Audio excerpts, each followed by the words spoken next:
हेलो नमस्कार, मैं hobby beats आ गया हुआ एक नए वीडियो के साथ। आज की वीडियो में बात करेंगे कैसे मैं बनाता हूँ गिटार लूप्स, वो भी किसी एक्सटर्नल वीएसटी के यूज से नहीं, एक स्टॉक वीएसटी प्लगइन सैम्पलर के यूज करके।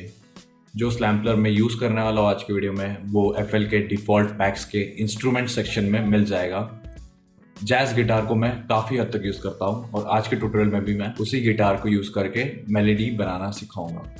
सो मेलोडीज बनाने के टाइम पे हमें थोड़ा बहुत म्यूज़िक थ्योरी के बारे में नॉलेज होना चाहिए, जैसे कॉर्ड्स और कॉर्ड प्रोग्रेशन कैसे क्रिएट करते हैं। इन्हीं कॉर्ड्स के ऊपर मैं कैसे नोट्स यूज़ करूँगा, कैसे उस मेलोडी को और इनहेंस कर सकता हूँ ये बताऊँगा, और कैसे हम वीएसटी साउंड्स को ह्यूमनाइज या रियलिस्टिक फील करा सकते हैं उनकी वेलोसिटी और उनके स्ट्रमिंग पैटर्न के साथ खेल कर।